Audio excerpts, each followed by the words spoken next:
What a guy. Noble Glenn, I'm sorry, I'm not even using the stairs. I have the pleasure of introducing our speakers this morning. We are in a wisdom series, and we get the joy of taking a break for a moment to hear about missions. Now, you might ask, what does missions have to do with wisdom, with wise living? Well, let me tell you that being a missionary is a wise choice. And the two men who have impacted me so deeply by their testimony and their service to God will display that by their preaching this morning. But in Proverbs, you can jot this down in your notes. Proverbs 11, chapter 11, verse 30 says, "He or she who wins souls is wise." And when you go out into a foreign place where people haven't heard about Jesus yet and tell them about the good news of who he is and what he's done, that is wisdom. So this morning, please welcome Dr. Larry Garman and our district superintendent, Pastor Greg Garman, to preach this morning. Let's give them a warm welcome. Come on up, guys. These guys are wise guys.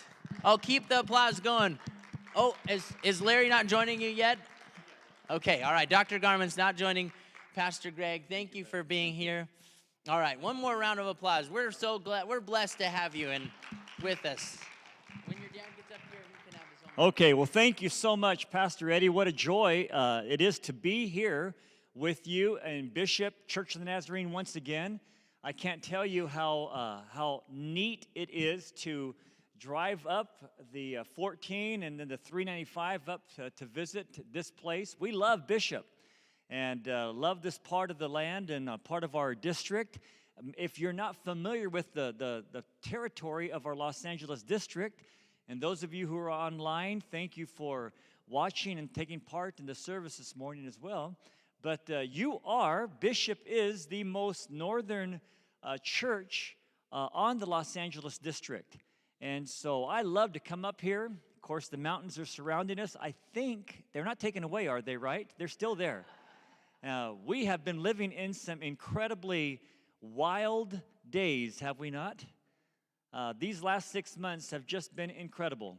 And with the COVID-19, the social distancing, and all the, I'm just kind of looking forward to the day that these things can, be dismissed.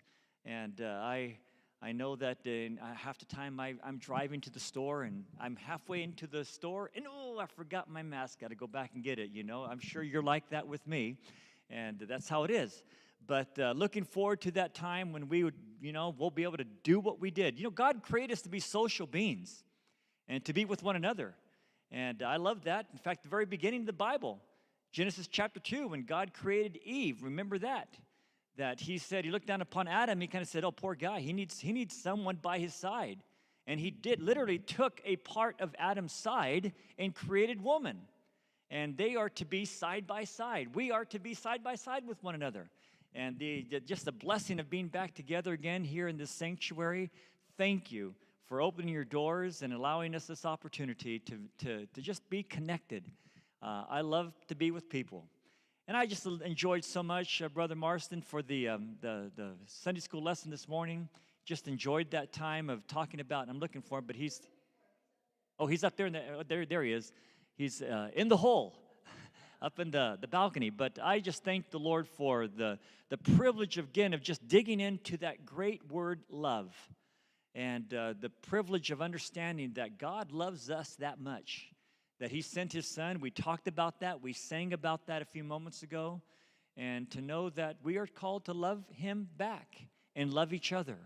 And I sense that you are doing that. What a joy. Leslie, I can say this, that we journey around the district to see the number of children we have connected here at Bishop just blesses my heart. So often we hear these words, that this is the future of the church. Have you heard that? The kids are the future of the church. And I want to say, no, wrong. They are the present. They're here with us right now. And so I like the fact that we are pouring our lives and pouring the scriptures into the lives of our children, because they are as part and as alive of the church today as you and I as adults are. Just a couple days ago, I hit the big mark I like to go running. I think most of you know that. And I try to run most every day and just love to run. And I just entered a new age group category. Looking forward, I was supposed to run a marathon in 2 weeks. And because I wanted to be the young guy among the old guys. And because I just turned 60 years old 2 days ago. So I thought, yeah, this would be great because now I get to run against the old guys. But, yeah, and all the marathons have been canceled. So those things are done. But it'll come sometime down the road. And just, I'll tell you, there's so many good things. And I just appreciate so much all of you meeting with the church board. And I've known many of these board members for many, many years. I've known some of you others for several years as well. And then, of course, Pastor Eddie and Jen Davis and their family. It's just a joy to be here with you. Leslie and I love it. And in fact, I think I heard them talking. And then last night in the hotel room, we were talking. And I said, Leslie, you got to do it. But I think they're going to put a date together when she's going to come back and do a morning concert for you. And so you're going to hear her singing just a little bit. So she's going to do that. But, yeah. They're probably clapping because they're hearing that you're going to sing a little bit, and I'm going to be quiet. And they're going to go, yes. But let me just say this. This is just, it's really an honor to be here with you, to share the word of the Lord, and to share in this great theme that we just heard Pastor Eddie speak to us about, that you've been going through in this series of messages on wisdom. And God has called us to be wise. And wisdom is expressed in so many different ways in the scriptures, if you think about it. And I love the fact that James chapter 1, verse 5 even calls us, because James immediately says that, if any of us lacks wisdom, let's get on our knees, let's go to the Lord. And he will give us what we need when it comes to wisdom. And of course, I love Solomon when he was given anything. The Lord says, anything, pray for. And he says, I want wisdom. And God blessed that man, and word spread throughout the whole nations around him. They came and said, there's a wise, wise king there in Israel. And so God blesses us when we seek him first. And that's one of my favorite verses in chapter 6 of Matthew, when he says, seek first the kingdom of God and his righteousness. We are to seek him. Seek his righteousness first, above anything else. And then all these things, what things? I believe every single thing that we need in life, Jesus says, will be added to us. And so, folks, I'm just here to say that I want to seek wisdom of God. Thank you for this series. And we're going to talk about the wisdom of missionary service, the wisdom of participating in missions. And in the event that you're not quite aware, I want to celebrate along with you, because you have been a missional church. We just saw that on the screen a few moments ago. You've been a missional church for many, many years. You've sent teams down and people down from this very church to join me in our work in the Amazon jungle of Peru.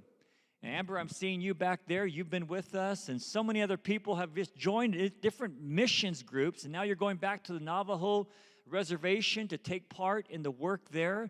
I commend you on that. Those are wise choices. And because of the wisdom of that, you know what's happened today in the Church of the Nazarene? Anyone know the theme of the Church of the Nazarene? What is our mission statement? Make Christ-like disciples in the nations. That's what we're called to do. And to be wise, we need to do that very thing. And so we've been sending missionaries out, and we continue to send missionaries out all across this world. Now, not just from the United States, but missionaries are going from all over the world to other parts of the world. And you know what? When I think about this pandemic that we're experiencing today, COVID-19, the matters that are just so tense in every which way across our land today.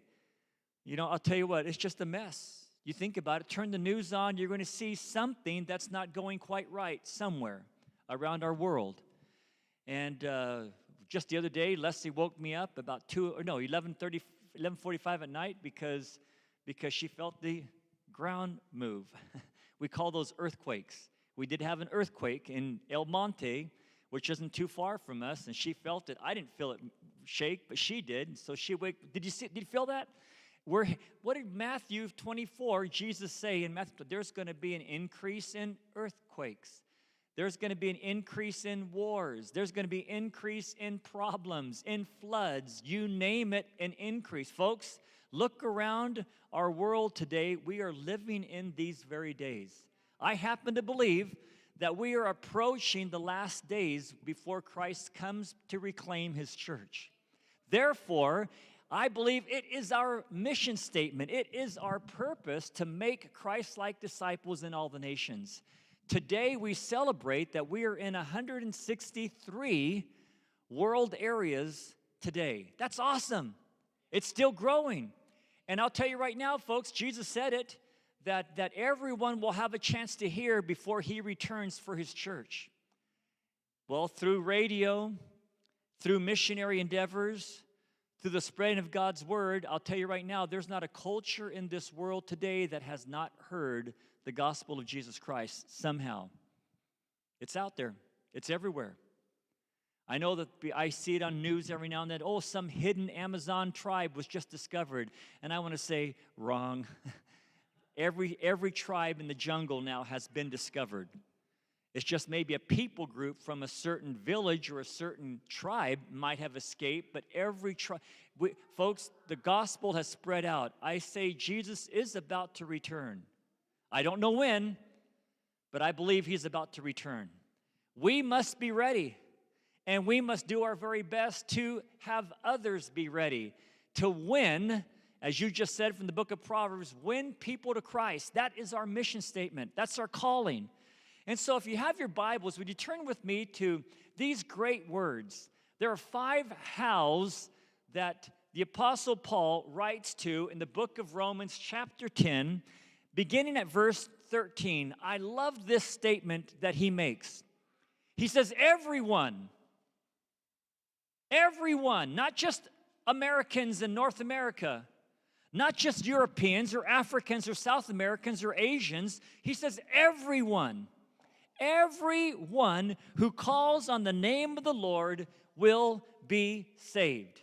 Boy, that's a great statement, isn't it? That includes every language, every people group. There is not a difference, no matter what we look like. No one is different in the eyes of the Lord. We're the same. Everyone who calls upon the name of the Lord will be saved. Then he asks this question, hey, how? First how? How then can they call on the one whom they have not believed in? So the second how. How can they believe in the one whom they have not heard? The third how. How can they hear without someone preaching to them? The fourth how. How can anyone preach unless they are sent? And then he says, as it is written, the fifth how. How beautiful are the feet of those who bring good news. I want to say this. I am so grateful that my mom and my dad, years ago, separately, before they even came to know each other, Mom, as a little girl, and those of you who have not heard, my mom's not with us today, but you know what? In some ways, she is with us because about 3 months ago, the Lord called her home, and she passed away in the month of May. And we miss my mom dearly, but we know she's in a better place. I celebrate that. I love Paul's words when he says, for me to live is Christ. That's awesome. He says, to die is gain. He says, so I'm not sure what's better, because if I stay here, it's fruitful labor. But if I die, I go to be with the Lord. That's even more awesome. And he's celebrating that. And I believe today that those who have passed away before us are having the time of their lives with the Lord today, are awaiting our arrival, awaiting our opportunities to spread the gospel. And my mom received the calling to be a missionary as she was a girl. It wasn't until college and later on in life that my dad received his calling to be a missionary. I'm grateful for that because they were called together later on in life to go to an Amazonian place, a place where there was not one church. We didn't have one church in the jungle when we arrived in 1964, 65. There wasn't one church in the village, in the jungle. And when we got back there, in fact, it was just an incredible journey. It was about a 4-day journey from the nearest city where the missionaries, the nearest English-speaking couple were located. We were about 4 to 5 day journey over the Andes Mountains on dirt roads and muddy gravel roads until we got onto the edge of the road, and that's where it stopped, and we had to get onto a boat and go down river. And so we lived at the Kusu mission station, Kusu River. The only missionaries there, my mom and dad and their kids. I was 4 years of age when we arrived there. And growing up there in the Amazon jungle, what a great place. Not one church. Dad, a missionary doctor, a layman. He's a layman. That's why I believe in empowering our laity. I believe in what God calls, doesn't just call pastors and clergy, He calls each one of us. Do you realize that the Bible tells us that you're a minister? We're all ministers. It's not just the pastor who's a minister. We are all in ministry. We're all called. And as a result of that, that was 1964. And now we look at this today, and here we are in 2020. I still go back to the jungle every year, and we were there in March, and so we were there, and then I got word as I went to our one area in the jungle, because things have changed now, to an area where there was Wi-Fi, and I went in to find out, okay, what's our flight schedule as we go back to the city? What's our flight going to be like? And I looked at my email, and it says, your flight is canceled because of COVID. What? We had to hurry back to Lima. We had 28 people on our team and found out we were able to get people on different flights here and there. And 8 of us didn't make our way out of the country. And we were stuck in Peru for 10 extra days, stuck in a house and in the backyard. I had to go running. I wanted to go running, so I ran in the backyard and injured myself. It was the worst mistake I ever made in my life, it seemed like. But anyway, so I still go back to Peru, try to stay connected to the work. Can I just say this to you?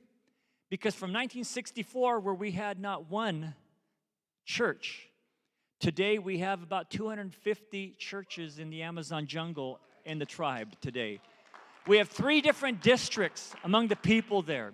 3 districts. God has blessed, God has anointed, God has poured out, and He has used laity. How will they be able to hear except someone tell them? How can someone tell them except they were sent? How can someone be sent? How beautiful are the feet. And what a joy as a boy growing up in that part of the jungle. I'll never forget mixing with the kids, having fun with the kids. You can see that I think I may be the only one here with a tie on. Some of you are going to say, what is he wearing a tie? I said, I want to wear my tie because I'm going to talk about missions a little bit. And I want to wear this tie. Can anyone see what's on here? What's on here? Soccer balls. I love soccer. How many like to play soccer? You like to play soccer? Love soccer. And I just played soccer. In fact, when I go back to the jungle, I always tell my native friends there, thank you for teaching me to play soccer because you taught me to play soccer. I played with you every day. And because I played every day, I got a soccer scholarship. And I finished my college education without one bill. I said, so I have come back to say thank you because you helped me pay my soccer, my college bill. And I'm so grateful for that. And I love soccer. Well, I had some good friends playing soccer. I had Etipak.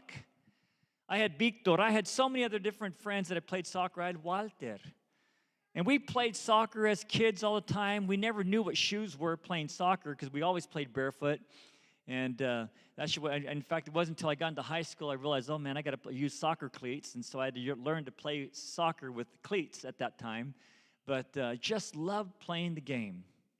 I'll never forget because, see, as we grew older, Mom was teaching us boys, my older brother, Rusty, and me.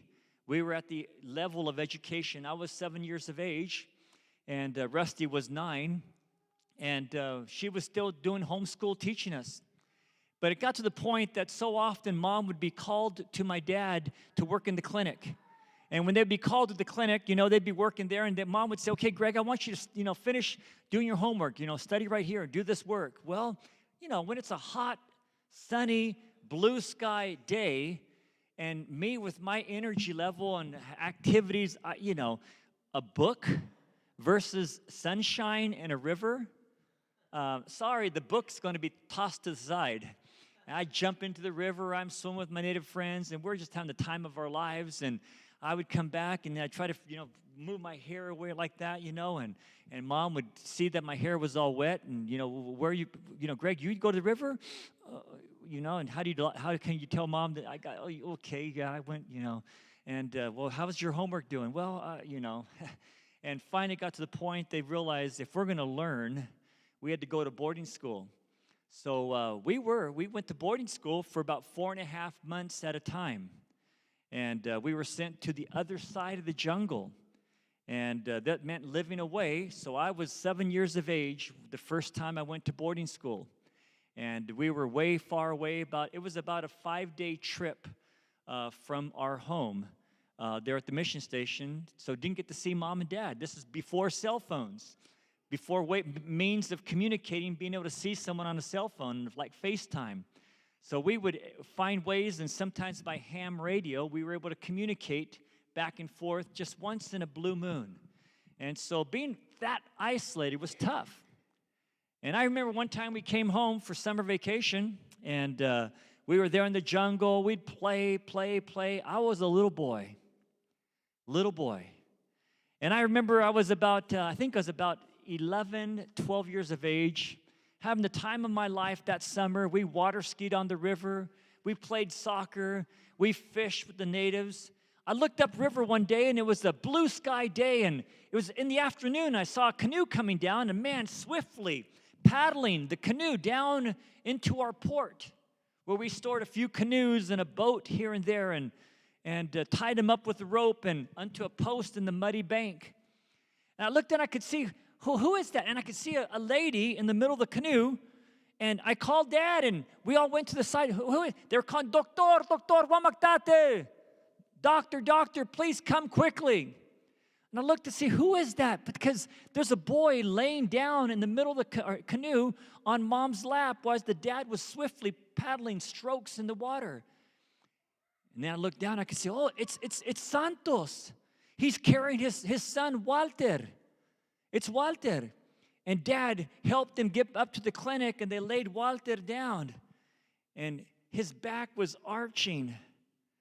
And he was just nearly stiff as a board. He could hardly talk because his jaws were locking. And Dad examined him, and he said, what happened? And he says, well, 2 weeks ago, they were playing soccer up in the village of Chipe. And like I said, we play barefoot. And playing soccer in the jungle, sometimes our soccer fields are really close to the river. And many times the ball as we're playing is kicked and it goes into the river. And if the river is swift, in some places the river is very swift, the ball takes off downriver. We dive in after the ball and try to go get the ball or get into our canoes and chase the ball down.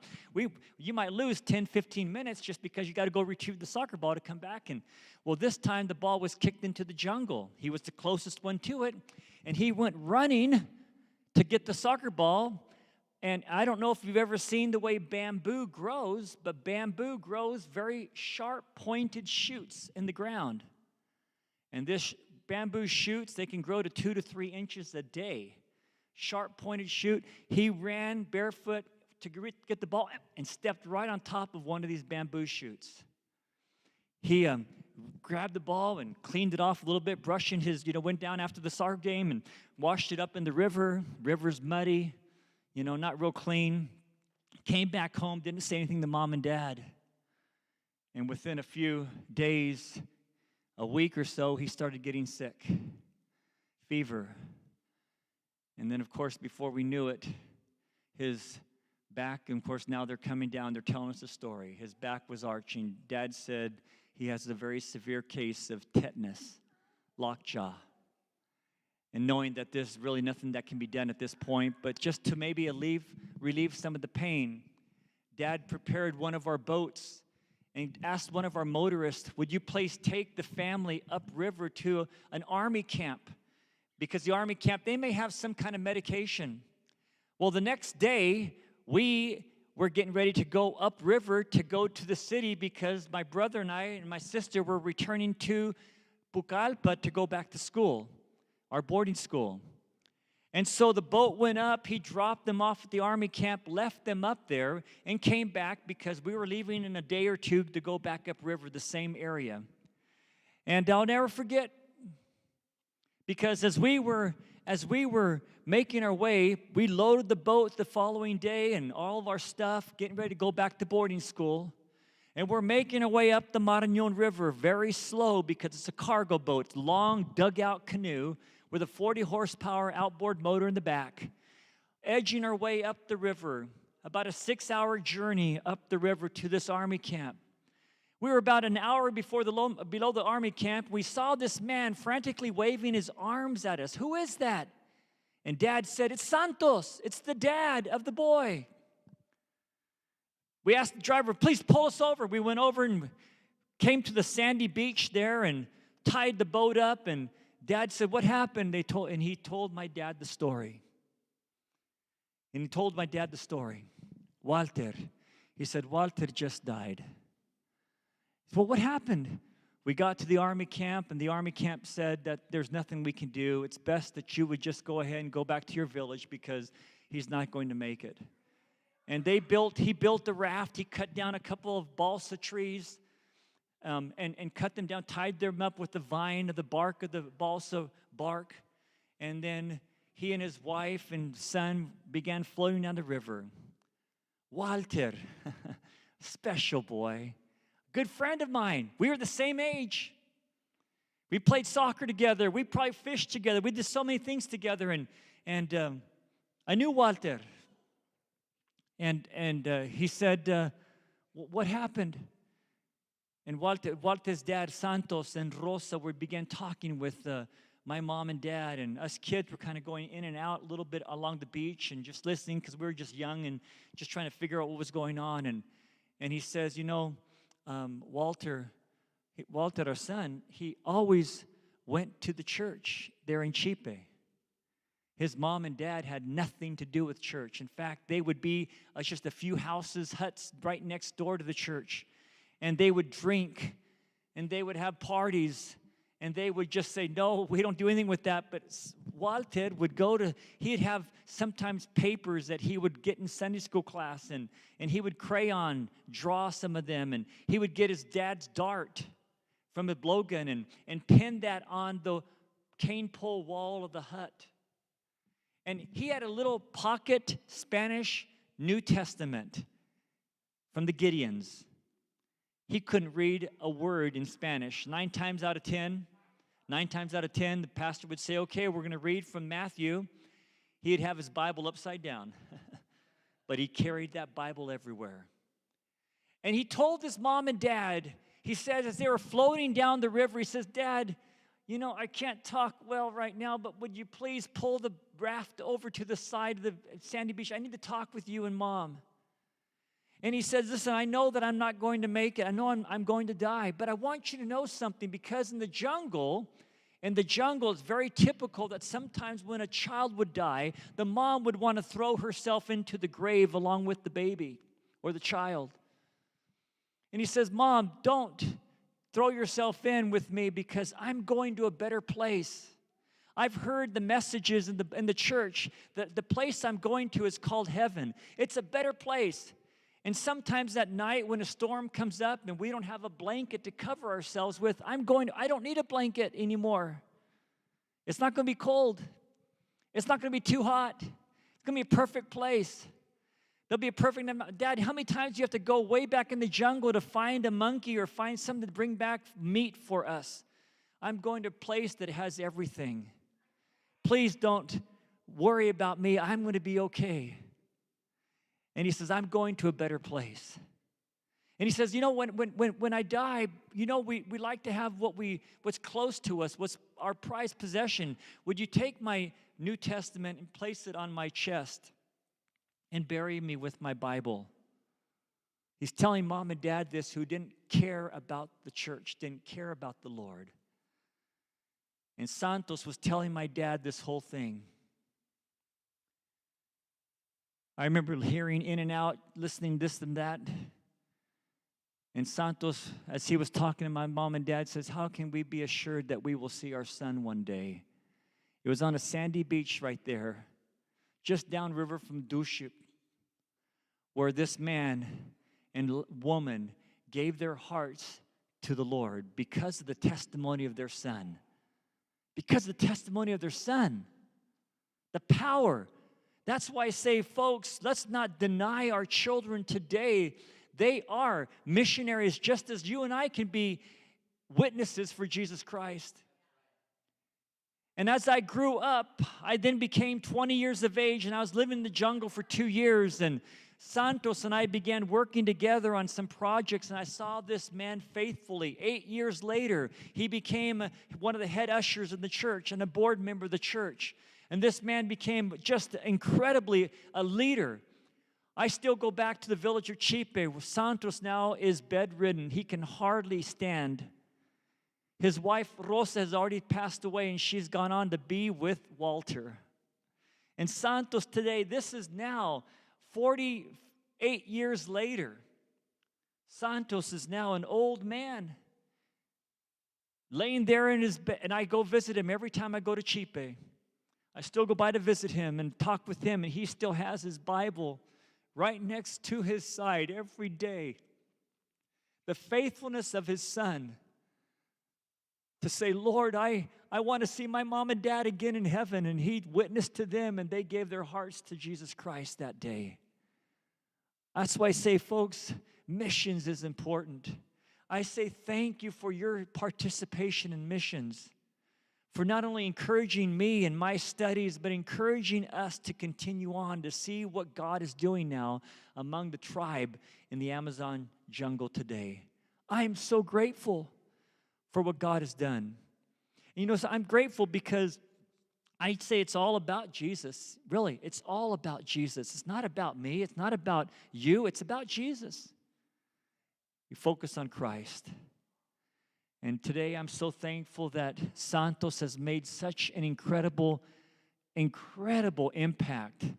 Everyone has an incredible respect for that man who was once a drunk, who was once nothing to do with the church, and now is all about Jesus. He's elderly, and I don't know how much longer he's going to be with us.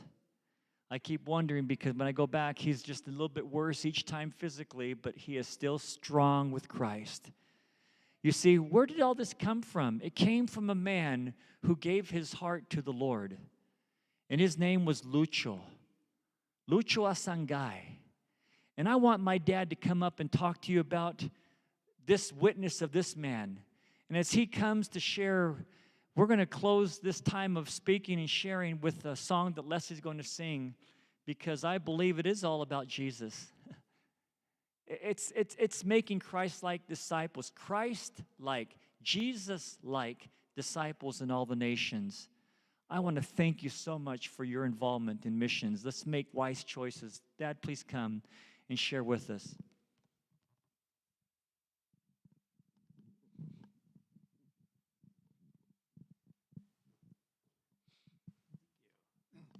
Well, thank you, and what a joy to be with you folk this morning. And I think my wife and I were here a couple of years ago, or 3 or 4, and what a thrill to be back with you here in Bishop. And Eddie, be with your family again. God bless you guys.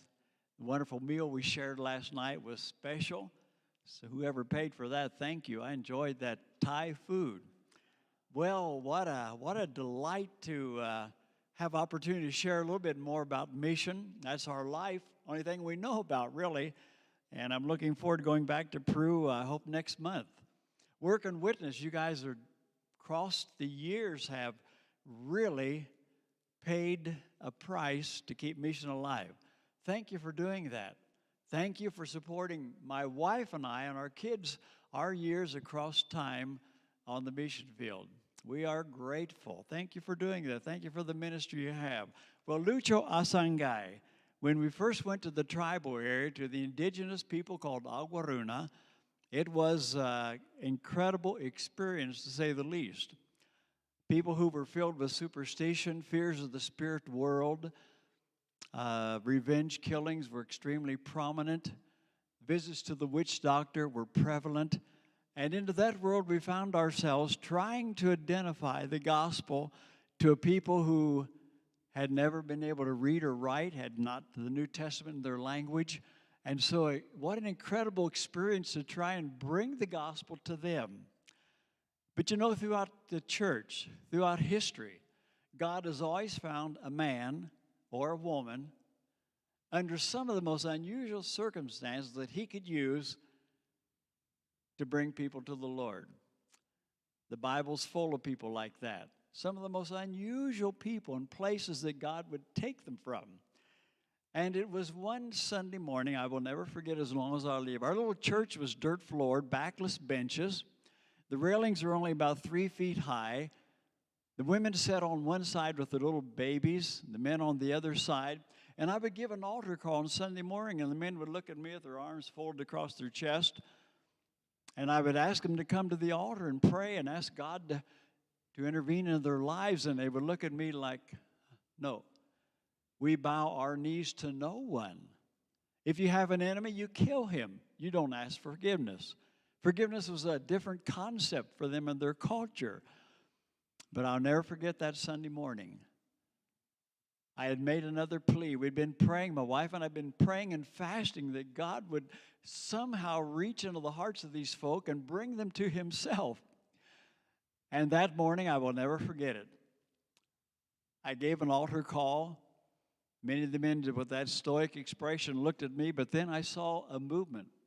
On one of the end benches on the men's section, a man stood to his feet, barefooted, of course. His feet had never seen a pair of shoes and never would. Thick, calloused feet made their way down to that altar. His long black hair hung over strong, broad shoulders.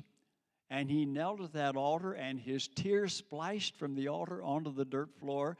His shoulders heaved and sobs racked his body as he pleaded with God. You could have heard a pin drop in the church that morning.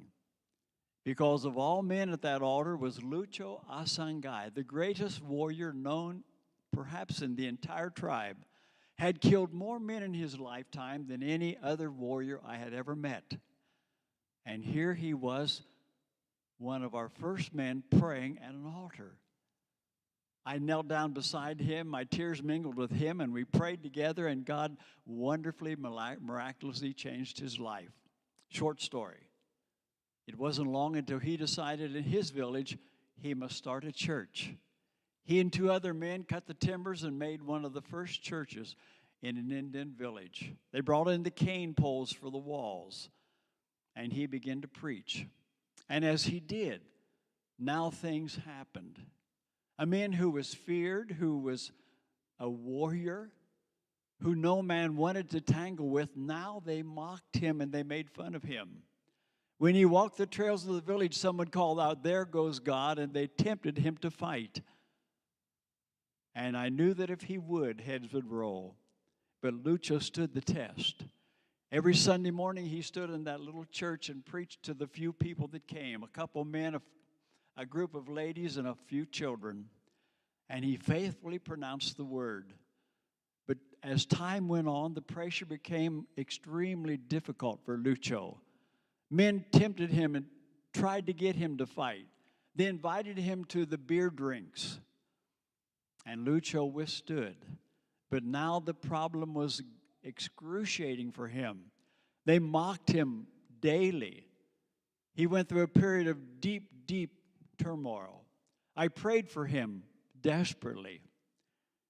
And then one dark night, all were asleep in the village. The dogs had scooted up to the little 3-logged fire. The embers were now glowing for warmth. And the children were asleep on their beds, the women as well. Cool, damp breeze came through the cane pole wall of those many huts in the village of Chipe. And then they heard those terrifying cries coming from somewhere could it be a revenge war raid coming to their village? Because they had gone on a war party to another village 3 months previous, and men had been killed. And now they thought revenge has come. So the men jumped from their bed, grabbed their weapons, headed out into the dark night. They could feel the cool, damp air on their near-naked bodies as they stood facing the forest, their backs to the river, holding their spears and their shotguns, ready for the warriors to spring out of the darkness and war would begin. The women came lighting their little flickering yellow kerosene lamps. The children came crying, clinging to their mom's sides. And then they heard the calls again, but not from the forest. They were coming from the river. They listened. They cupped their hands with ears and listened into the distance. They could hear 3 men pleading for the men of the village to send the longboat. We are adrift in a canoe. We have lost our paddles. We can't get to shore. Please send the longboat and help us, because we're headed for the rapids and the whirlpools about 15 minutes away. You see, those 3 men had crossed the river from that village that day, had gotten drunk, and decided to return back to the main village that night. Dark, foreboding night. A light breeze was blowing. As they crossed the river, a large wave hit their canoe, thinking they were going to capsize. In that drunken stupor, they dropped their paddles and clung to that weaving, bobbing canoe. And now they had no way of making it to shore. So they were calling out in that eerie darkness, "Please, someone help us." And their voices trailed into the distance and disappeared. The women pleaded with the men, for those women recognized those 3 men. Some were their wives. They said, "Please go after them." The men said, "We can't. We have no lights sufficient. We have no motorized craft. We too would be lost in the river. There's no way we can help them." And then through that darkness, they turned and saw a lone figure making his way through that group of people. He had a paddle on his shoulders. He said not a word, and they looked in the face of the pastor, Lucho Asangay. He dropped down the bank to where his canoe was tied. There was a young man standing nearby. He said to the young man, "Untie my canoe and jump in and grab a paddle and go with me." And the young man obeyed that authoritative voice. And now their canoe was drifting out on the rapid Marañón River, crisscrossing, searching in that blackness, that runaway canoe, but to no avail. The young man at the front of the canoe was terrified. He said, "Lucho, please, let's strike the far shore, because we too will be lost in the rapids and the whirlpools." And Lucho said not a word, as drops of perspiration dripped from his forehead.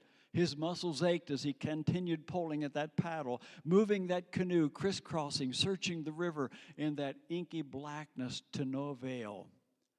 The young boy in the front was terrified. He put his paddle aside and hung to that canoe, gripping it as it bobbed up and down in the current now that was picking up speed, heading for the rapids and the whirlpools below.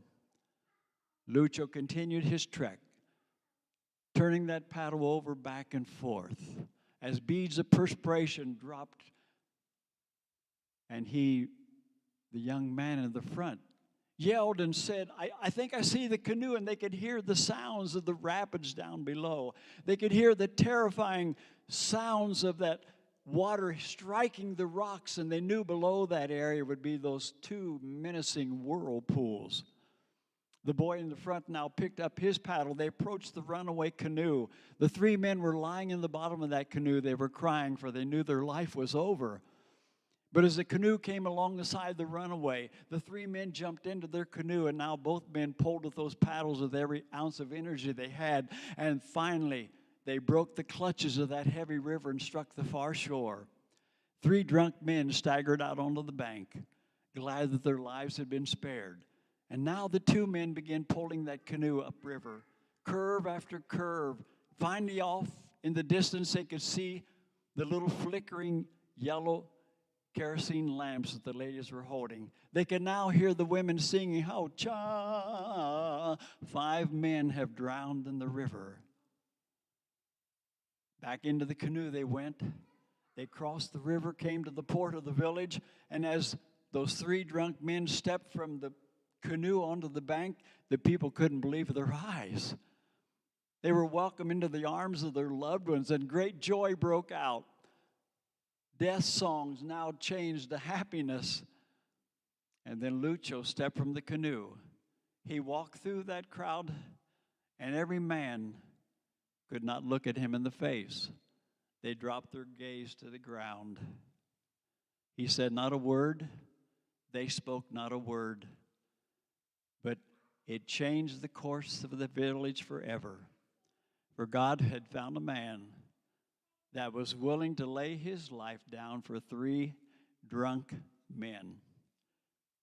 The Sundays after that, men poured to his altars. They came and gave their hearts to Christ. Today, it's one of the largest churches of the Nazarenes in the entire upper Amazon area. God found a man. He's always looking for a man or a woman, is he not? He's always looking for someone to pay the price, to bring the gospel, to change their world. He said, I am sending you to turn them from darkness to light and from the power of Satan to God. May God bless us as we continue to serve him and be faithful unto the end. God bless you.